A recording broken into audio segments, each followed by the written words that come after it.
அடேங்க அப்பா, என்னடா உங்க அண்ணன் ஸ்கூல் காலேஜ் பக்கத்துல இருக்க டாஸ்மார்க்லாம் க்ளோஸ் பண்ணிட்டான்னு சொன்னாங்க. இவங்க என்னடா உட்காந்து ஸ்கூல்லயே உட்காந்து சரக்கு அடிச்சுக்கிட்டு இருக்காங்க, அதுவும் ராவா. அப்புறம் இதுக்கெல்லாம் வந்து டிவிக்கு விஜய் அவர்கள் பொறுப்பு இல்லையாமே சொல்றாங்க நிறைய தற்கூறிகள்.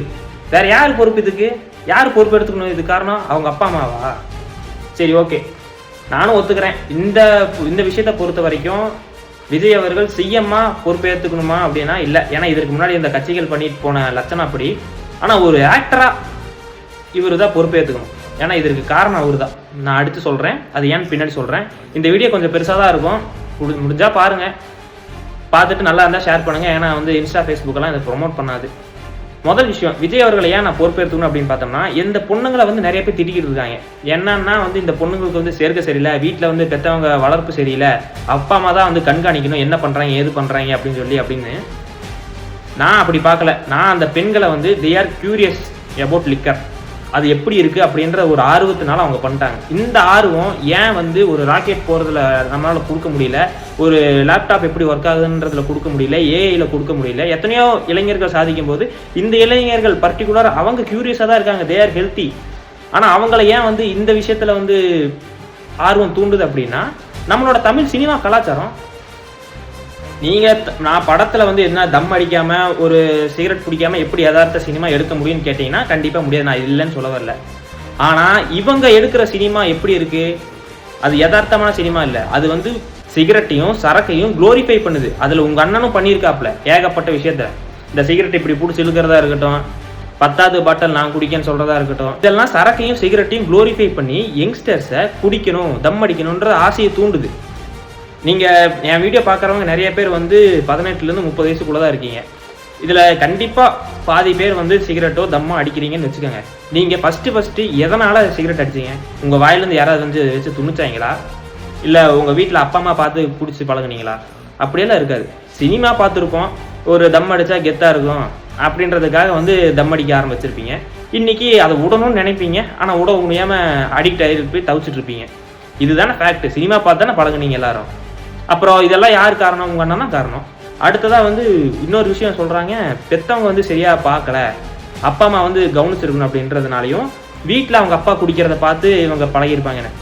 எனக்கு தெரிஞ்ச உலகத்தில் நான் பார்த்த வரைக்கும் ஒரு வீட்டில் ஒரு அப்பா வந்து குடியாரராக இருந்தாங்க அப்படின்னா அந்த பசங்களும் சரி பொண்ணுங்களும் சரி அந்த குடிங்கிறதையே வந்து வெறுத்துருவாங்க.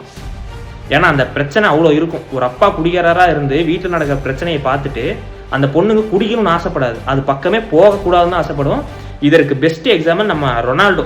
அவர் அப்பா பெரிய குடிகாரரு, அதனால் வெறுத்து போய் தான் இன்னி வரைக்கும் ஒரு சொட்டு லிக்கர் கூட அவர் வாயில் படலை. இந்த மாதிரி நான் என் லைஃப்பில் பர்சனல் லைஃப்பில் ஏகப்பட்ட பேரை நான் பார்த்துருக்கேன். ஸோ இதனால் பெற்றவங்களாம் காரணம் இல்லை, சொசைட்டியாக வி ஃபெயில்டு. நம்ம படிக்கிற ஸ்கூலுக்கு வந்து யார் கெஸ்ட்டாக கூப்பிடுறீங்க? நல்லா படித்த விஞ்ஞானியவா இல்லை போலீஸா ஐபிஎஸ்ஸா? இவங்களே கூப்பிட்றேன். சும்மா சோசியல் மீடியாவில் ரீல்ஸ் போடுறவனுங்க, இந்த டிவி சேனல் ஆட்டம் போடுறவனுங்க, இவனுங்களை கூப்பிட்டு போயிட்டு ஓட்டே நீங்கள் ஆக்ட்ரஸுக்கு தான் போடுறீங்க. நடித்தவனுக்கு போட்டுட்டு நம்ம அவங்கள பேச முடியுமா? அதெல்லாம் இன்ஸ்பயர் ஆகி நம்ம என்ன பண்ணுவானுங்க, அதில் இவங்கள பார்த்துட்டு நம்ம வந்து நாசாவில் ராக்கெட் விடணும், இஸ்ரோவில் நம்ம பெரிய சயின்டிஸ்ட்டாக உட்காந்துடணும் இப்படியே நினைப்பாங்க. குடிக்கணும், தம் அடிக்கணும், ஸ்டைலாக இருக்கணும், இதுதானே நினைப்பாங்க. ஸோ இதனால் அந்த பெண்கள் மேலே தப்பு சொன்னீங்கன்னா அதை நான் கண்டிப்பாக ஒத்துக்க முடியாது. ஒரு சொசைட்டியாக நம்ம ஃபெயில்டு. நம்ம வந்து சரியான ஒரு ஹெல்த்தியான ஒரு என்விரான்மெண்ட் நம்ம கொடுக்கல, அதனால் வந்து அவங்க இப்படி வழி மாறி போயிட்டாங்க. இப்போ அடுத்ததாக வந்து 21 வயசுக்கு மேலே தான் வந்து லிக்கர் சேல்ஸ் ஆகணும் அப்படின்றது வந்து ரூல்ஸ். இவங்க கையில் எப்படி லிக்கர் போச்சு? யார் வாங்கிட்டு வந்து கொடுத்தா? ஆக்ஷன் எடுக்கணுமா இல்லையா? இது பெரிய சட்ட போராட்டம் தானே. இதை பற்றி எவனுமே பேசுறதில்லை. ஆளுங்கட்சியும் பேசுறதில்லை, எதிர்கட்சியும் பேசுறதில்லை, யாரும் பேசுறதில்லை.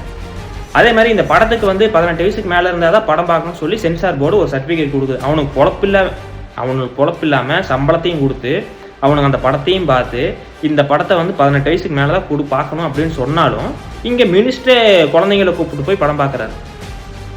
அப்புறம் எதுக்கு தேவையில்லையில? இப்போ 18 ஸ்கூல் குழந்தைங்க கையில் வந்து சரக்கு பாட்டில் இருக்குது அப்படின்னா அந்த 21 வயசுக்கு மேலே இருக்குன்ற அந்த ரூல்ஸ் யாரை வந்து ஏமாத்துறதுக்கு அதை கொடுக்குறாங்க? மக்களை ஏமாத்துறதுக்கா இல்லை யாரை ஏமாத்துறதுக்கு?